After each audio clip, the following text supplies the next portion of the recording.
Welcome to Enclave, begun by Ray Armantrout and Jeanne Heuving, now curated by David Weiss, Tenney Nathanson, and me. The next readings in this order, but first there's no reading next week on Easter Sunday. But then we close this 8-week session in order with Edwin Torres, Monica de la Torre, Will Alexander, Alice Notley, and Myung-Mi Kim. All of those are open for RSVPs at chax.org book online.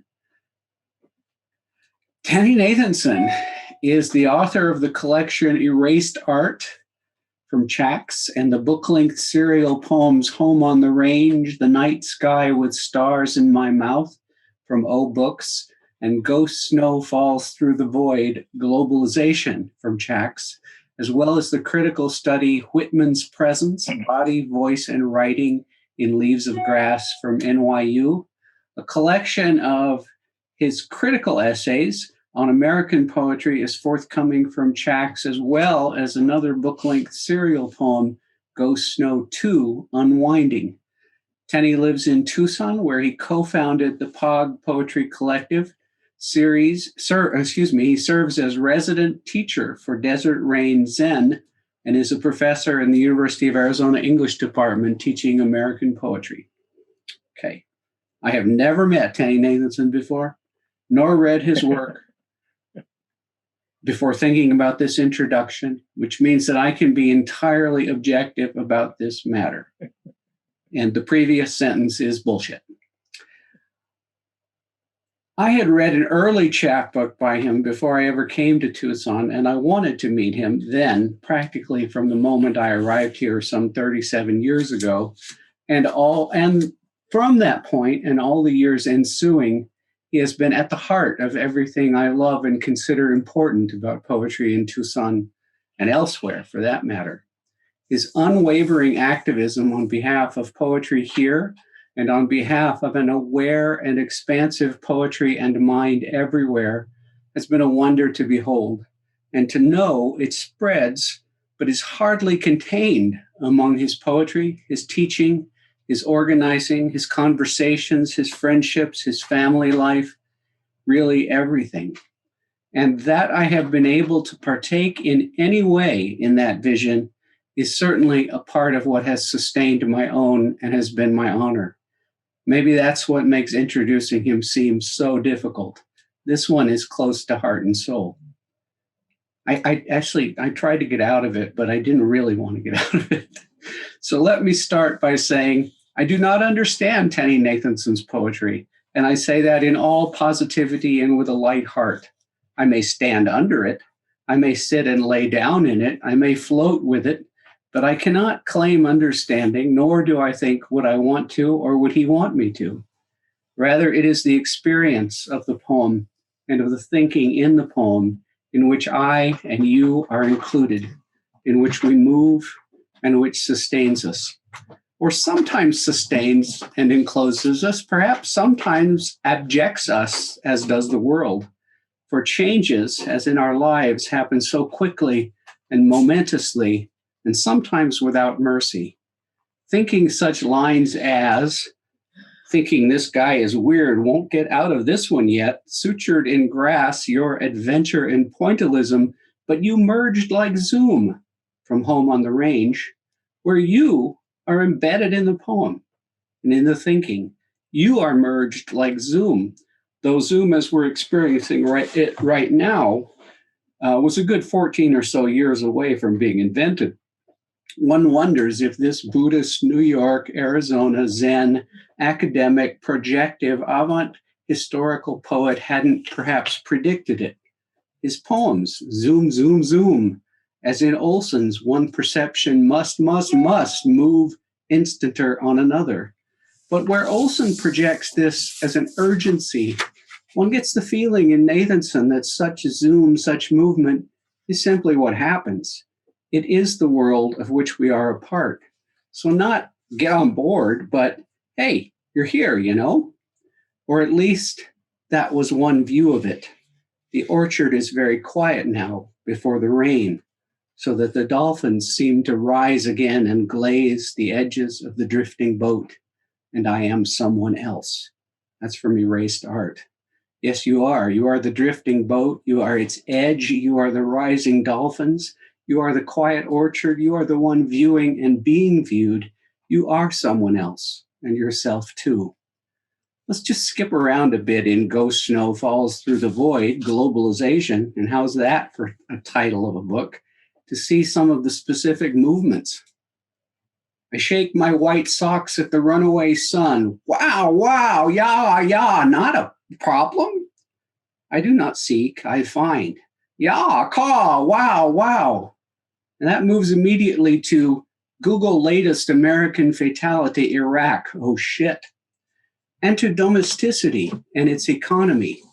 So the big question is whether the American Home Shield warranty will cover the repair, even though part of the pipe is underground and needs digging up, and the spa will have to be drained to allow it. Then to Americans are fat, lazy, stupid, and pampered, and to a god nods to a god. And sometimes his meditations show, as in, I yelled, fuck it, inside my head for 2 full sits, and then that went away. Or his Whitmanic, scholarly, poetic roots show, and the poem knows the smallest sprout shows there is really no death. Just before a feisty encounter with a self-checkout counter in a grocery store, so maybe from sprout to sprouts. And often, quite often, this baggy work becomes some of the most political poetry I have known, yet almost through a simple act or acts of attention, seen through a lens of study and with a satiric, or not quite satiric, for sometimes satire doesn't show it cares this much, twist. While the Biafran Revolution pummeled the living shit out of the political theory of the post-colonial promulgated by the gin and grenadine tippling, pith helmet sporting peer aspirant set at Harvard, far-flung howling wilderness client state of Oxbridge, which is perhaps summed up in the 3 words following, this was then. Though there are a lot of perhapses we feel in reading Nathanson, perhaps chiefly that perhaps I need to pay more attention to the world, constantly, caringly, creatively. Or if you're not as prone as I am to want to see the whole and instead want the next grain of sand, he invites you in bold type at one point to skip to the next paragraph. Do you think now that it sounds like this poetry is about everything, or perhaps is everything? Well, everything is quite a lot, though there is definitely quite a lot here. And after the entire book of Ghost Snow, Tenney can write on the penultimate page, today flows into today. Yes, the world is all that is the case. Now I can say that. But I'm not the only one impacted by this sensei of a poet and mover among life, which is why I asked a few others, Trace Peterson, Stephen Salmoni, Barbara Henning, and David Weiss, to lend a few words, and I borrowed from poet Paul Klinger as well, all of these having experienced Tenney in Tucson and have read deeply in his work, which I have woven or amassed into this. My experience of studying with him changed my life because of his unique talent for revealing the pleasure, surprise, and strangeness inherent in the act of writing and reading poems. It was like entering the Doctor Who police box and discovering it was enormous on the inside. I love Tenney. He is compassionate, caring, deep, and his poetic reading of politics and economics reflects his Zen Buddhism and his natural inclination to care about others. A figure of continuity for something that is essentially the same, even as, or especially as, it continues to embody itself in different forms, to form itself as the difference within embodiments. It's bearing witness to the absurdities, the chaos, the tragedies, the horrors of our time, exacted as a form of revenge upon the stupidity of recent American history.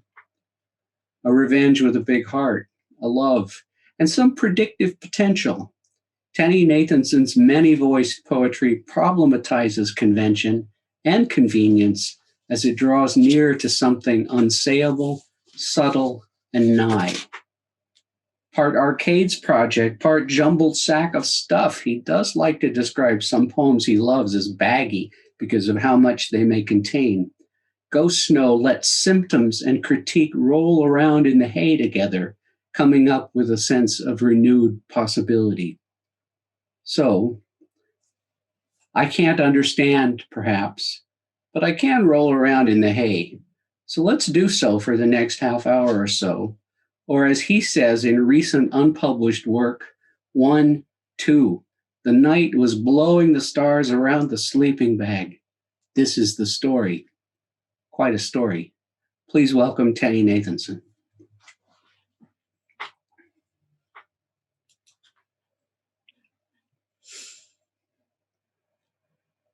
Hi, am I audible and visible?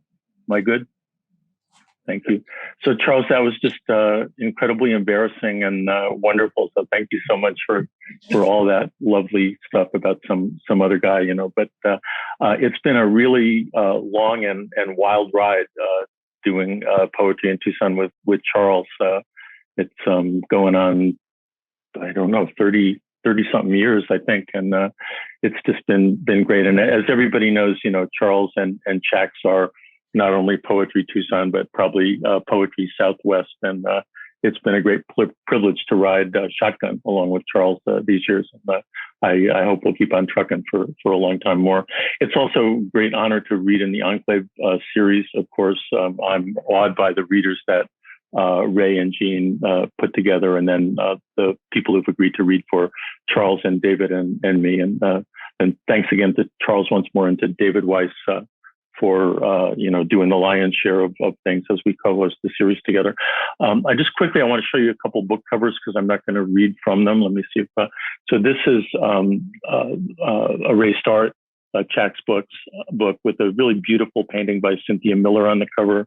Here's another Chax book, Ghost Snow Falls Through the Void, with a collage cover by Charles that's beautiful as everything that he does. And here's a Home on the Range from O Books, Leslie Scalapino's press, with a really wonderful detail from a painting by Mayumi Oda. So those are all books that I'm really proud to have had published by the publishers who published them. I'm going to read only from a manuscript and endlessly in progress, but almost done now, I think, called Ghost Snow Falls Through the Void 2, Unwinding, 2009 to 2021. And I'll jump around in the manuscript, but I hope gives something of the feel of, what the whole thing looks like. I'll just say a couple things before I start, and then not too much along the way.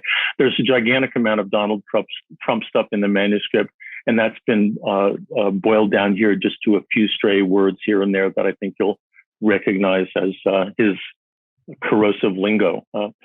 There's some stuff from time to time about Malaysia Flight 370, which disappeared in 2014, and that's a fairly big strand late in the manuscript. There's a bunch of stuff about the Peter Weir movie, The Last Wave, and I'll probably have time to include one short collage piece from Picnic at Hanging Rock, which was a novel by Joan Lindsay on which another Peter Weir film was based. There are some numbered sections. I think I'm only reading 2 of them. I think there are 8 in the manuscript. And those are kind of writing through or riffing off the 8th century Chan text, which we call Taking Part in the Gathering by Shitoshi Chen. And some of you may know it as the Sandokai by Sekito. And then finally, there's a line that you might recognize someplace, nothing to leave behind, nothing to take away, just one body, which is the last line in the last poem, Praise, in a wonderful book by Norman Fisher, which, as coincidence would have it, is co-published by Chax and O Books. And I think that's it.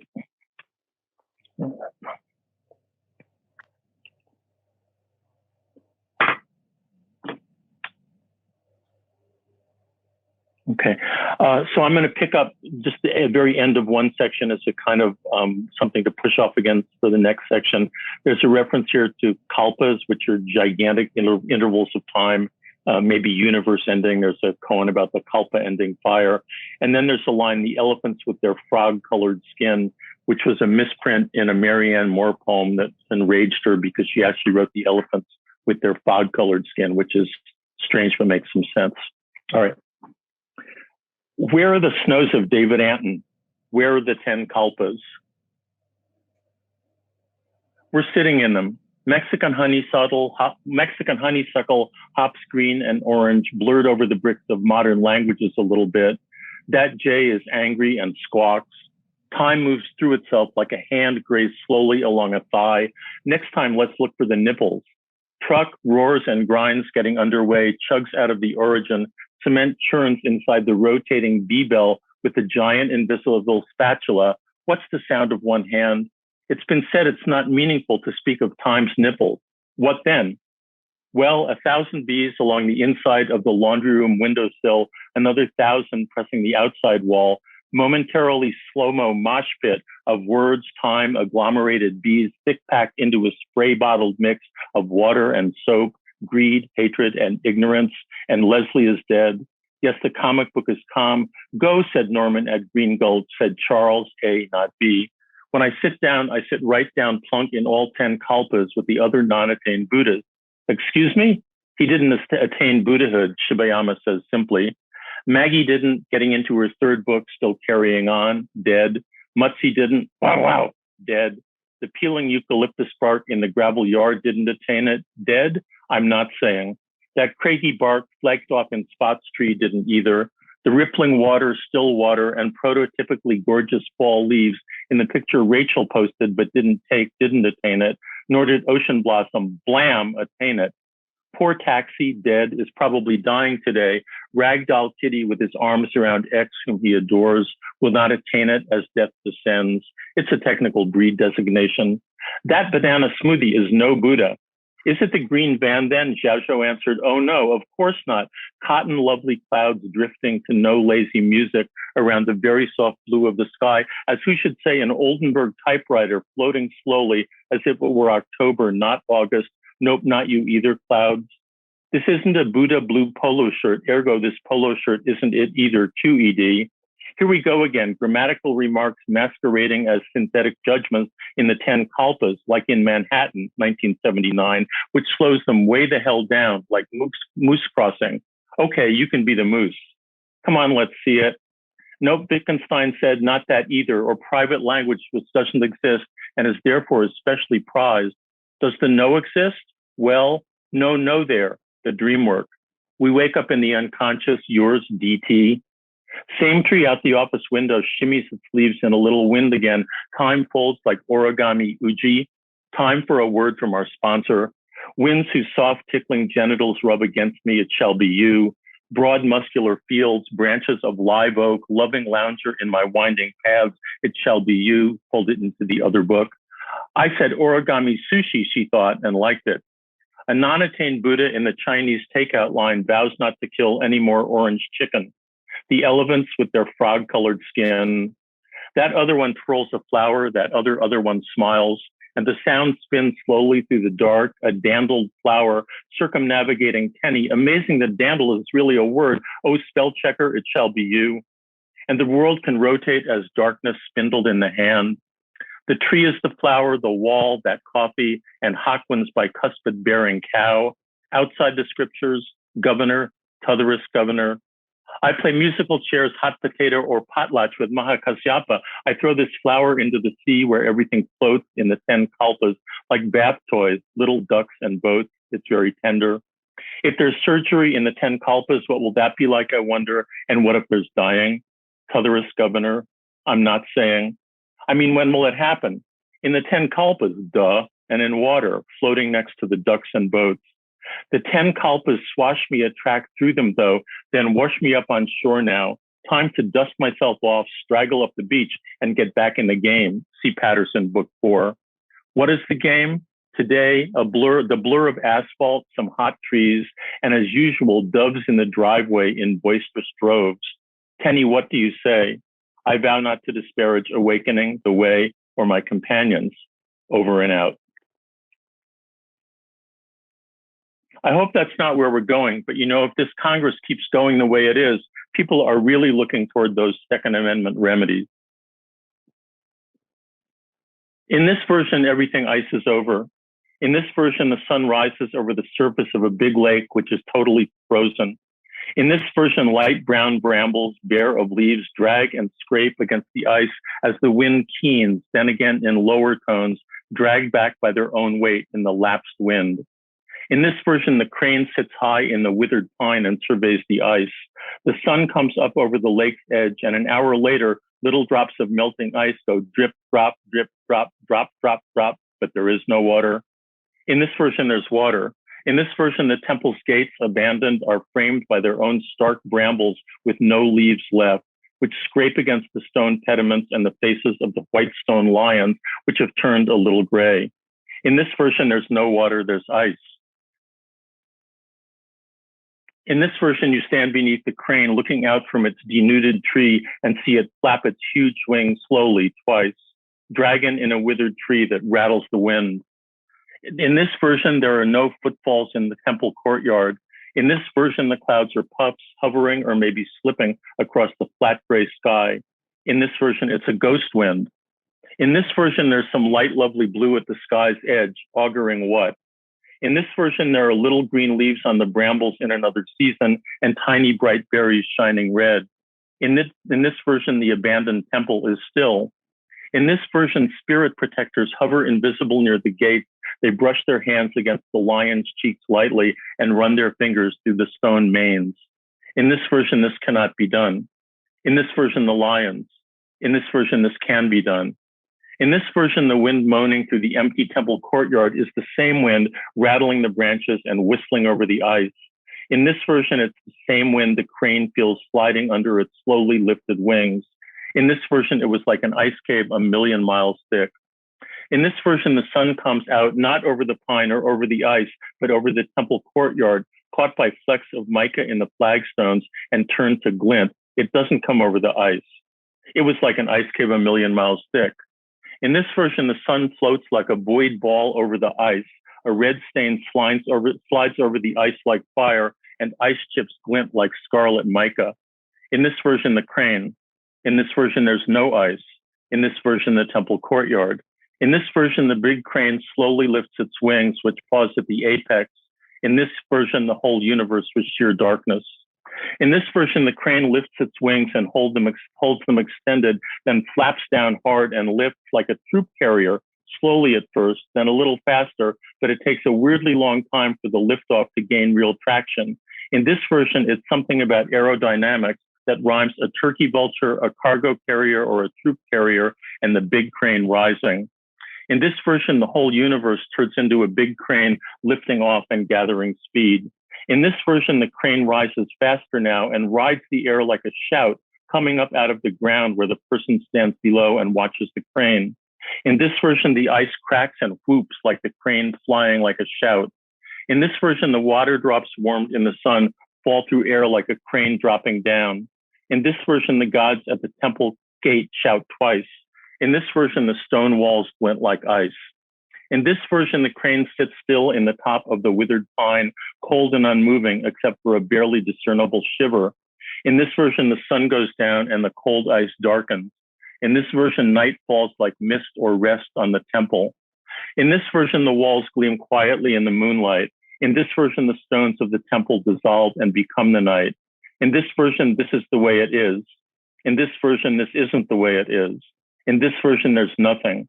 In this version, a temple, a pine, a crane, ice. In this version, there isn't a version.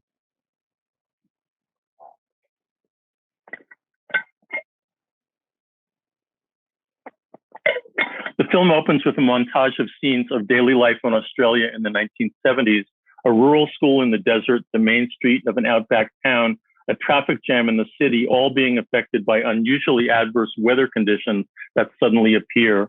Only the local Aboriginals seem to recognize the cosmological significance of these weather phenomena. 1. The mind boggles. Unwinding of the unthought premise begins the great unwinding.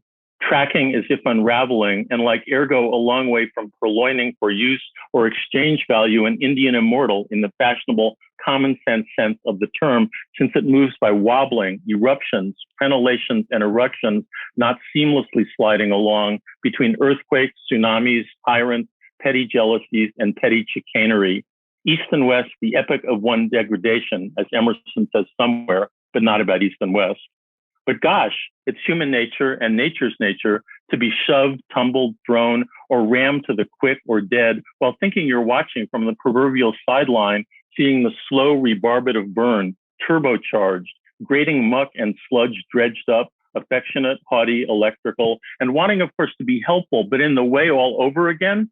But gosh, there are no viaducts, catches, steam engines, porter cars, steamboats, porters, Priuses, porter, llamas, no como te llamas, me llamo Tenney, mucho gusto a conocerte, that can effectuate northern or southern escape hatches or routes. Carbon emissions hatch icebergs, ancestors called to can't staunch the bloating, floated flood, now can they? Okay then, mysterious darkness, here, oh here. Wainung said no, it's the mind that moves. Sad.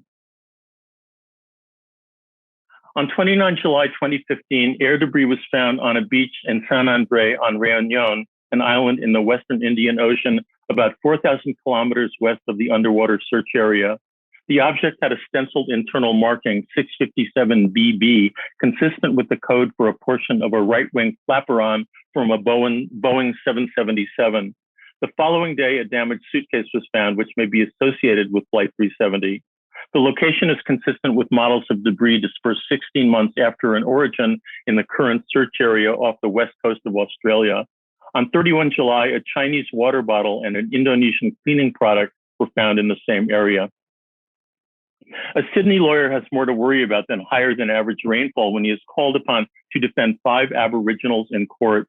Determined to break their silence and discover the truth behind the hidden society he suspects lives in his city, the lawyer is drawn further and more intimately into a prophecy that threatens a new Armageddon, wherein all the continent shall drown. 2. Maybe. Source of the bright, O darkness, here, O here. I think that is clear enough probably for government work, and, oh boggled mind, clear enough for you. Fucking get used to it. The vocative's unstained object isn't one. No it, no thing, no there, yet everything that is branches out of this no thing, no place, navel of the dream, dark well at the temple center, you said. Lie quiet, Ivor. Images teeter, collapse, lapse to dark nothing, then burst into light. The bottle, I give you the bottle, with no intercessor. The 10,000 things stream from that dark, thwap like in a pneumatic tube, fall down in praise and blessing. If Richard Chamberlain can solve the mystery, then the cataclysm, which gets progressively greater and more terrifying in prospect as the film goes on, can be successfully averted. If we know anything, we know that. We know which genre we're watching. If we know anything, we know which genre we're living in, which genre is living us. Hansel and Gretel. Nope, the mind doesn't move, Wuman said later. Total loser. Richard Chamberlain clambers up out of the cave onto the beach and sees the ocean and a wave.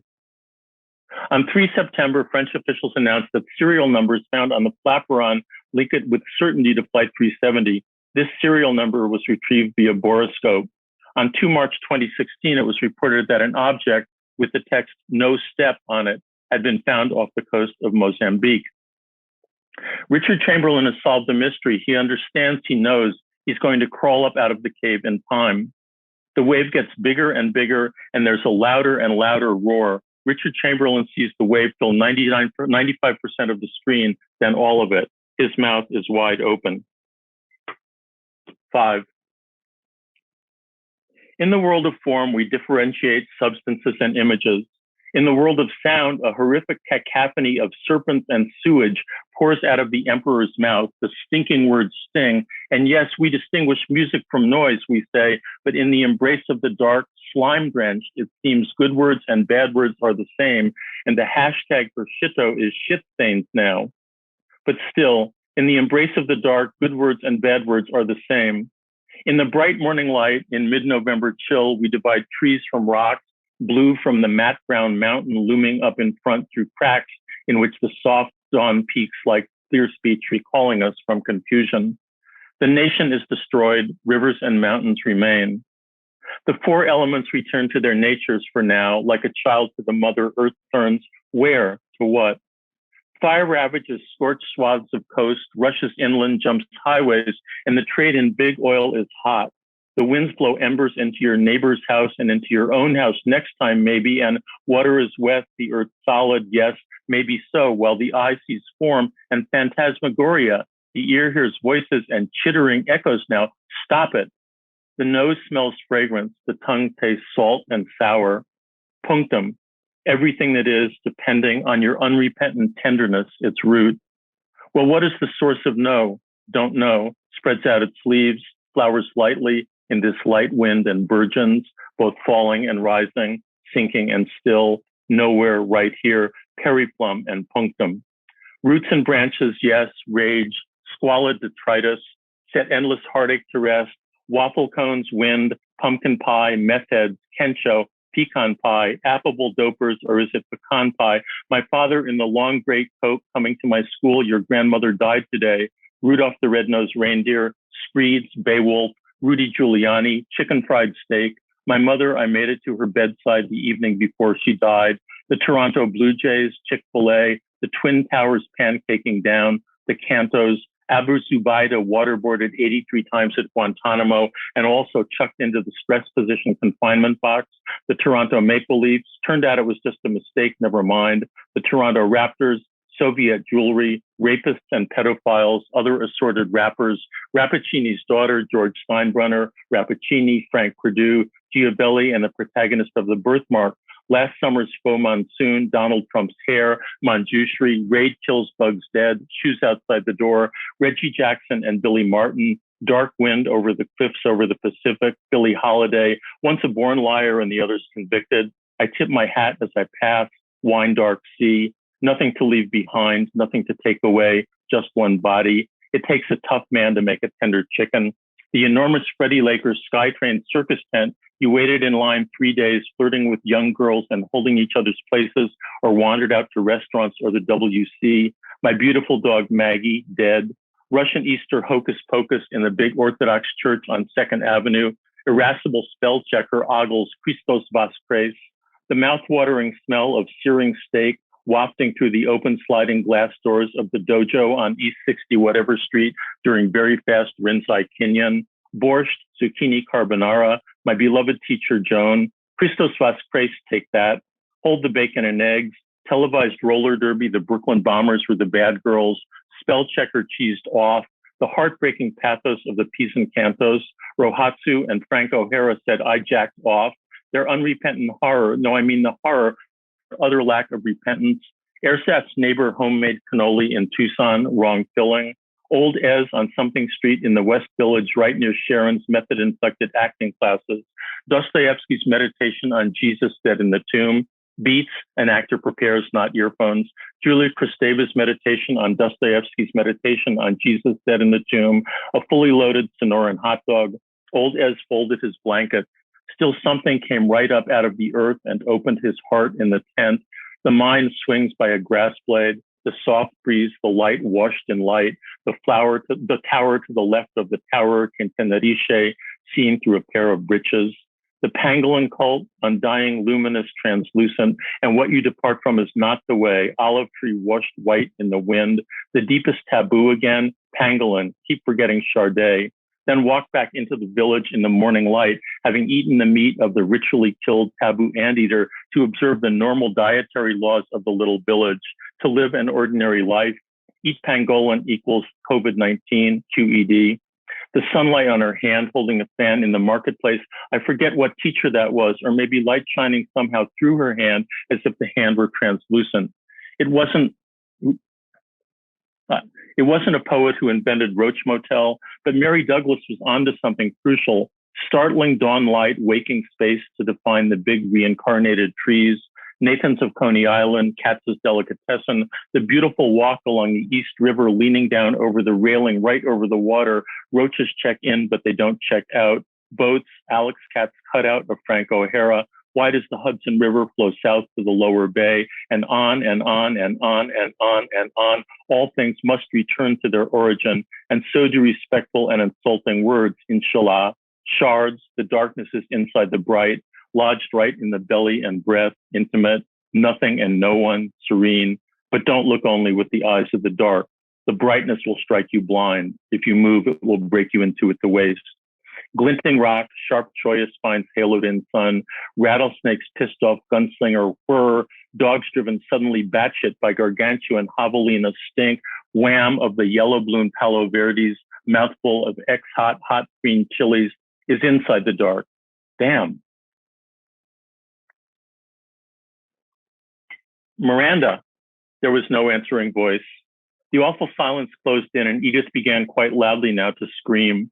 If her terrified cries had been heard by anyone but a wallaby squatting in a clump of bracken a few feet away, the picnic at Hanging Rock might yet have been just another picnic on a summer's day. Nobody did hear them. The wallaby sprang up in alarm and bounded away as Edith turned back, plunged blindly into the scrub and ran, stumbling and screaming towards the plane.